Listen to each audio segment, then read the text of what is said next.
My name is Olivia Peterson, but everyone just calls me Liv. I'm 35 years old, and last Wednesday, my entire world tilted on its axis. It happened when I checked a lottery ticket I'd almost forgotten about and discovered I had won $62 million. My hands trembled violently as I stared at the 6 numbers, my numbers, glowing on the screen of my phone. They matched. They all matched perfectly. After the initial wave of dizzying shock subsided, a strange, crystalline thought pierced through the chaos in my mind: I would tell absolutely no one. You see, my family and I have a complicated history when it comes to money. A long, painful history of one-way transactions. If you're watching this right now, drop a comment and let me know where you're tuning in from. Before I get into the life-altering decision I made, and the experiment that followed, please hit that like button and subscribe for more real stories about family loyalty and betrayal. They might just change how you see your own relationships. Before that fateful Wednesday, my life was a study in painful ordinariness. I worked as a financial analyst at a fledgling tech startup in Denver, a job that paid just enough to keep me in a state of perpetual, low-grade anxiety. My apartment was a modest one-bedroom on the city's less glamorous fringe, a space that was functional but devoid of personality. It was mine, but it never truly felt like home. My days were a monotonous loop. Wake at 6 a.m., brew coffee that was just a little too bitter, and begin the day with the familiar weight of deadlines and bills pressing down on me. The startup culture, which promised innovation and excitement, had in reality translated to 60-hour work weeks becoming the norm. My boss, Mr. Henderson, was a master of stealing credit, presenting my meticulously crafted financial models as his own during board meetings. My closest colleague, Liam, had perfected the art of leaving early, dumping his unfinished tasks on my desk with a casual, "You're a lifesaver, Liv," while somehow snagging every commendation for team effort.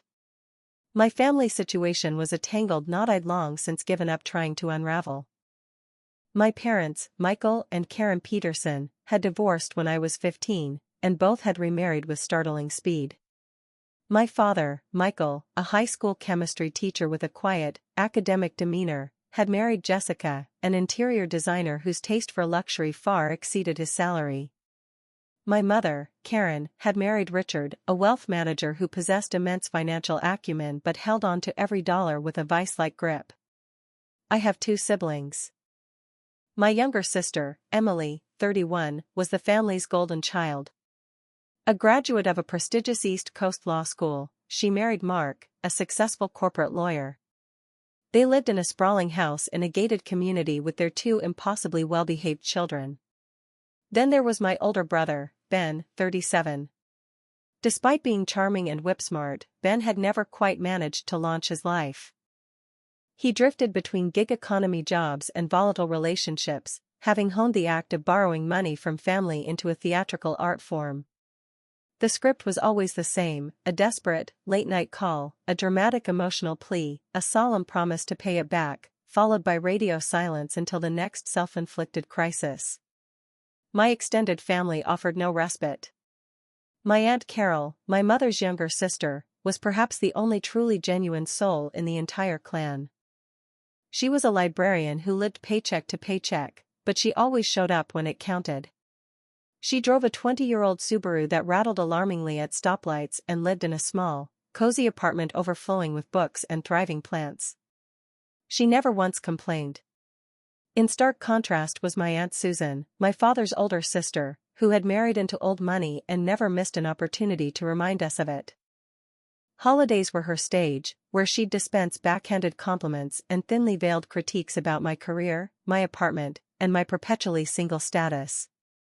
Her son, my cousin Kevin, had inherited her sense of entitlement but none of the family's business sense, nursing a secret online sports betting addiction that everyone pretended not to notice.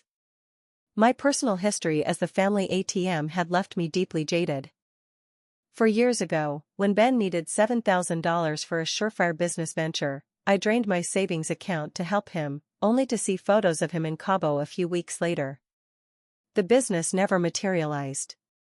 When Emily needed help covering the deposit for her lavish wedding venue, I put $3,000 on my credit card, a debt she swore to repay after the honeymoon.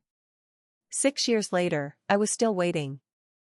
When my father needed a loan to fix his transmission, I sent what I could, only to see him and Jessica posting pictures from a weekend getaway at a luxury mountain resort the following month. The only person who knew the full, unvarnished truth of these betrayals was my best friend, Chloe. We'd met in college, and our friendship was the one constant, stable relationship in my life. Chloe was a therapist, which meant she not only understood human struggle but also never judged my complicated, often bitter feelings about my family. She was my anchor, the voice of reason that kept me from drowning in resentment. Buying lottery tickets was my one small rebellion, a weekly ritual that my family found endlessly amusing. Every Friday after work, I'd stop at Sal's Groceries and spend $10 on quick picks. My mother called it a tax on the mathematically challenged. Ben joked I should just Venmo him the money directly. My father would launch into lectures on probability. But for me, those little slips of paper represented a sliver of hope, a microscopic chance at a different life, a freedom I couldn't quite bring myself to give up. Of course, I had dreams. I yearned to travel, to see the turquoise waters of Greece and the ancient temples of Japan. I wanted to go back to school for something I was actually passionate about, like art history. I wanted the kind of financial security where a sudden car repair wouldn't trigger a week of panic. But these felt less like achievable goals and more like wistful fantasies. Each month was a precarious balancing act. I drove a 12-year-old Honda Civic that made a terrifying grinding noise when I turned left, a problem I couldn't afford to fix. I had perfected the art of appearing fine while my mind was a frantic calculator, constantly weighing the cost of a simple dinner invitation. This was my life, ordinary, difficult, and lonely, but stable. I had no idea that a single piece of paper was about to detonate it all. The day I bought the winning ticket was, ironically, my 35th birthday. I had just survived a brutal week at work, culminating in Mr. Henderson presenting my quarterly risk analysis report to our investors as his own. I stopped at Sal's Groceries, feeling the familiar Friday mix of exhaustion and relief. "Happy birthday, Liv," Sal called from behind the counter. He was a kind, older man with a warm smile who had owned the store for decades. "Thanks, Sal." "The usual, please," I said, but then paused. "Actually, make it $20 worth today. A birthday splurge." "Feeling lucky, huh?" "Maybe today's the day," he said with a wink, printing out the tickets. Instead of taking the random quick picks, I did something I never did. On a whim, I filled out a slip with my own numbers. My birth month and day, 4 and 18. My mother's birthday, 2. My father's, 25. Aunt Carol's, 11. And Chloe's, 33. 6 numbers tied to the people who, for better or worse, had shaped my life. That evening, I treated myself to my favorite pho, opened a bottle of wine Chloe had gifted me, and settled in for a quiet night alone. The lottery drawing was at 9 p.m., but I forgot all about it, scrolling through social media and watching friends post about their far more exciting lives. Around 10:30, I remembered the tickets tucked in my purse. With a sigh of resignation, I pulled up the lottery app on my phone, expecting the usual disappointment. The first number matched. 4, a small, fleeting smile. The second matched. 18, my heart gave a little thump. Third number, 2. My palms started to feel damp. Fourth, 25. I was holding my breath now, my body rigid. Fifth number, 11. A strangled sound escaped my lips. Sixth and final number, 33. I stared at the screen, my mind refusing to process what I was seeing. It couldn't be right. I must have misread it. I closed the app and reopened it. The numbers were still there. I scrambled for the TV remote, rewound the local news broadcast to the live drawing, and watched, my heart hammering against my ribs, as each of my numbers was drawn. I dropped the remote. "No way," I whispered to the silent apartment. "No freaking way." According to the lottery website, there was a single winning ticket. It was mine. The jackpot was $62 million. After taxes, the lump sum would be somewhere around 38 million. An amount so vast, so utterly incomprehensible, it felt like a fiction. I didn't sleep. I spent the entire night pacing my small living room, my mind racing. I fell down a rabbit hole of online articles about lottery winners, and what I found terrified me. Story after story of lives destroyed by newfound wealth. Families ripped apart by greed. Friends and long-lost relatives emerging from the woodwork with sob stories and outstretched hands. Winners who were bankrupt and more miserable than ever within 5 years. One headline called "Winning the Lottery, the Quickest Path to Losing Everything You Love."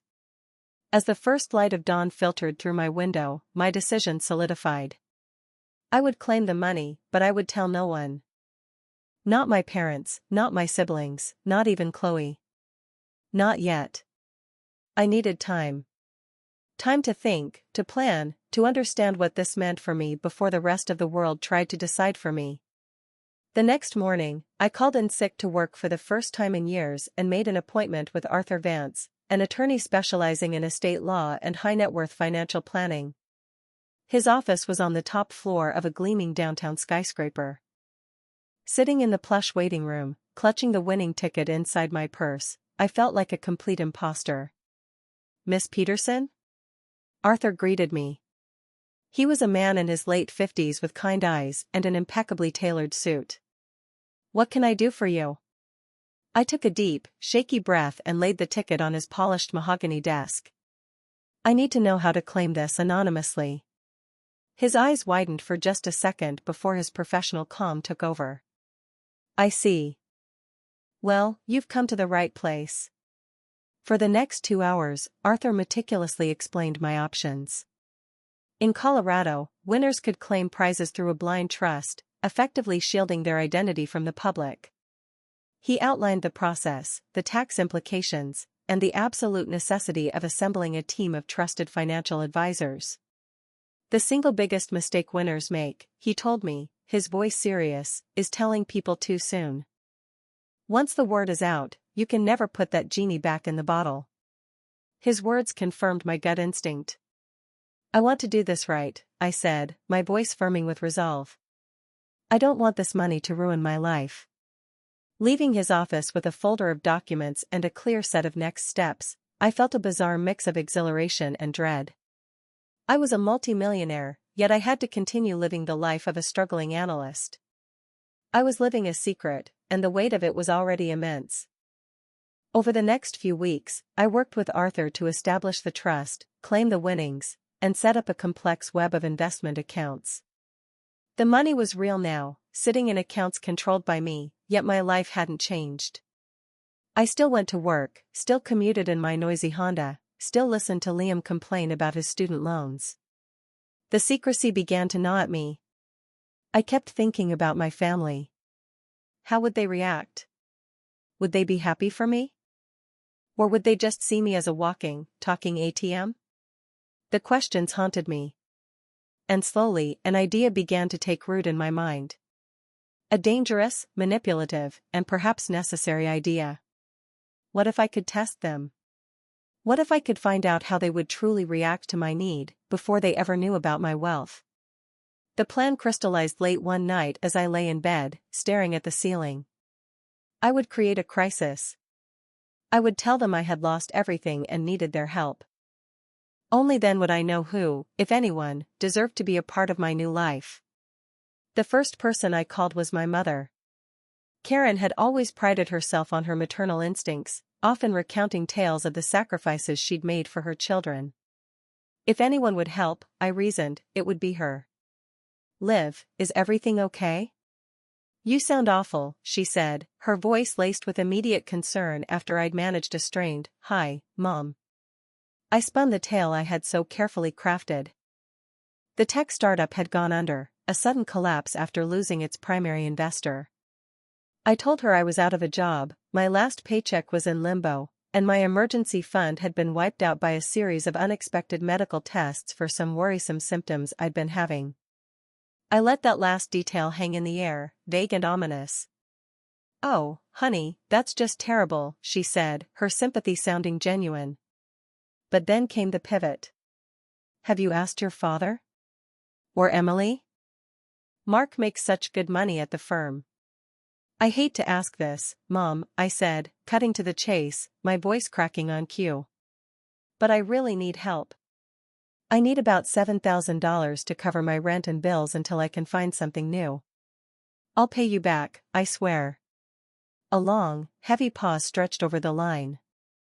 Oh, Liv, she finally said, her tone shifting from concern to defensive.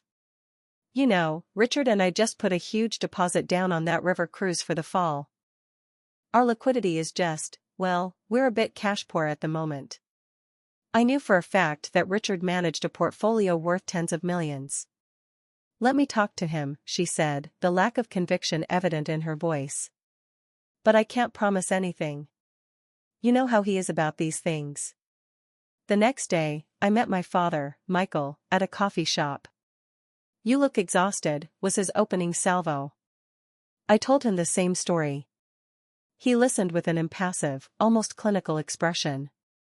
When I got to the part about needing $7,000, he leaned back and crossed his arms, his teacher voice emerging. Olivia, this is a failure of planning, he began, his tone dripping with condescension. I've always told you to have 6 months of living expenses saved. What happened? He then spent 20 minutes lecturing me on my spending habits, the gig economy, and the importance of fiscal responsibility. Not once did he offer a solution, only judgment. I'd love to help, Liv, but Jessica and I are maxing out our retirement contributions. It would be irresponsible to touch that. This will be a valuable learning experience for you. My sister Emily's reaction was perhaps the most infuriating. I drove to her palatial home, and as we sat in her gleaming, state-of-the-art kitchen, I told her everything. Oh my God, that is so awful. Poor you, she gasped, her sympathy seeming sincere. But when I asked for the loan, her face fell. Oh, Liv. Wow. The timing is just terrible. We just paid the contractor for the new home gym, and the kids' summer camp tuition was due. She gestured around the kitchen, which was larger than my entire apartment. Mark is really strict about our budget. Maybe, you could move in with us for a bit? We could clear out the storage room. The offer was designed to be rejected, a hollow gesture of support. She promised to talk to Mark, but she never called back. Ben's response was a single text, "That sucks, sis. Super broke RN. We'll call you later." He never did. My subsequent texts and calls went unanswered. The brother who had emotionally blackmailed me for thousands over the years couldn't even be bothered to have a conversation. My step-parents, Jessica and Richard, were brutally direct, offering unsolicited advice about getting a roommate and choosing a more lucrative career. My cousin Kevin promised to help, even set a time to meet, then cancelled at the last minute and ghosted me. My Aunt Susan, upon hearing the news through the family grapevine, called not to offer help, but to say, "Well, Olivia, I always said that startup was a foolish risk. You should have taken a stable government job." After a week of rejections, lectures, and deafening silence, I was emotionally shattered. The experiment had worked, confirming my darkest suspicions, but the validation felt like acid in my stomach. 8 people, all of whom I had helped without hesitation, had turned their backs on me. Then, my phone rang. The caller ID said Aunt Carol. I had been putting off calling her, knowing she had the least to give and feeling guilty for even including her in this charade. "Liv, honey, I just heard from your mother. Are you all right?" Her voice was a balm, warm and thick with genuine concern. The fact that she called me first, after hearing the news secondhand, spoke volumes. "I'm hanging in there," I managed to say, the emotion in my voice suddenly very real. "Listen, I want to help. Can we meet for lunch tomorrow?" My treat. We met at a small diner near her library. Carol looked as she always did, her graying hair in a messy bun, wearing a comfortable cardigan. She hugged me tightly before we even sat down. "I'm so sorry, sweetheart. That company never deserved you." After listening patiently to my fabricated story, she reached into her purse and pulled out a worn envelope. I want you to take this, she said, sliding it across the table. It's $3,000. I know it's not everything you need, but I hope it helps with the rent. I stared at the envelope, speechless. Carol, I can't. This is too much. Nonsense, she said firmly. Family helps family. And if you need a place to stay, my pull-out sofa isn't fancy, but it's warm, and you are welcome for as long as you need. Tears streamed down my face, genuine tears of overwhelming gratitude and shame. Here was the one person I had been most reluctant to ask, the one with the least to give, offering me more than anyone else combined, with no judgment, no lectures, and no conditions. Driving home, I clutched the envelope.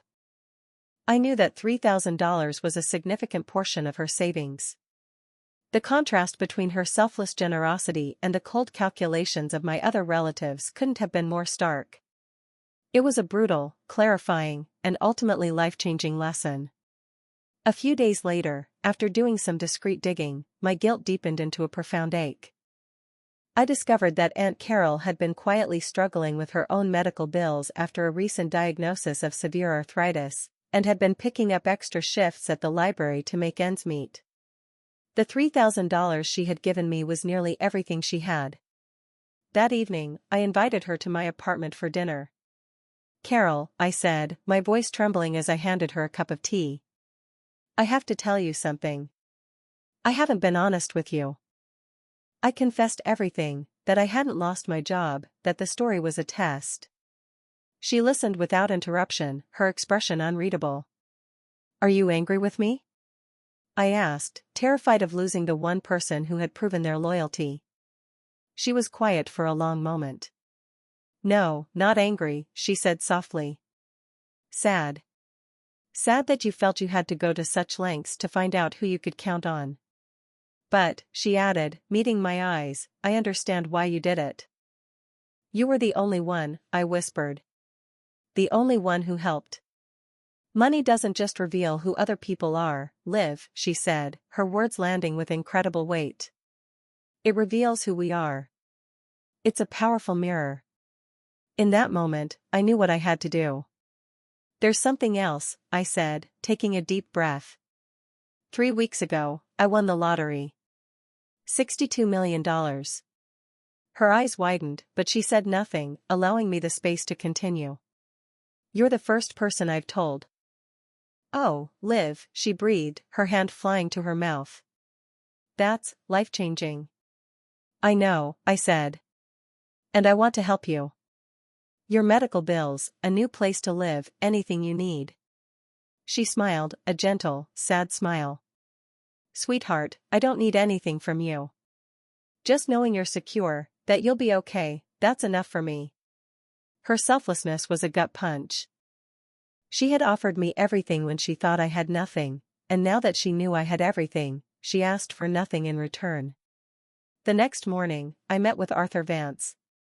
I want to set up a trust for my aunt, I said, and I want to buy her a house. And I want to start a charitable foundation.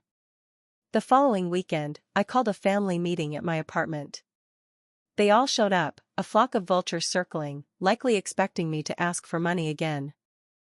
I stood before them, my Aunt Carol seated beside me, and I felt a strange sense of calm. I wanted to let you all know that I'm fine, I began. I've actually accepted a new position as the executive director of a new nonprofit foundation. I start next month. A wave of palpable relief washed over the room. So, why all the drama? My father demanded. When I thought I was in trouble, I reached out to my family, I said, my gaze sweeping across each of their faces. That's what you're supposed to do, isn't it? I calmly, and without malice, addressed each of them in turn, recounting the help I had given them over the years and contrasting it with the excuses and silence I had received in my own time of manufactured need. There were no apologies, only justifications and attempts to turn the blame back on me. As they filed out, I felt not anger, but a profound sense of closure. The money hadn't just bought me financial freedom, it had bought me clarity. 1 year later, my life is unrecognizable. I moved into a beautiful but understated home with a garden. 3 blocks away, Aunt Carol lives in a lovely single-story house I bought for her, fully accessible and mortgage-free. Her health has improved dramatically now that the stress of her financial burdens is gone. My nonprofit, the Second Family Foundation, is thriving. We provide financial and social support to elderly individuals who, like Carol, often find themselves isolated and in need. It's the most fulfilling work I've ever done. Chloe, my best friend, eventually left her practice to join me as the foundation's outreach director. My relationship with the rest of my family is distant but honest. The polite fiction of our closeness has dissolved.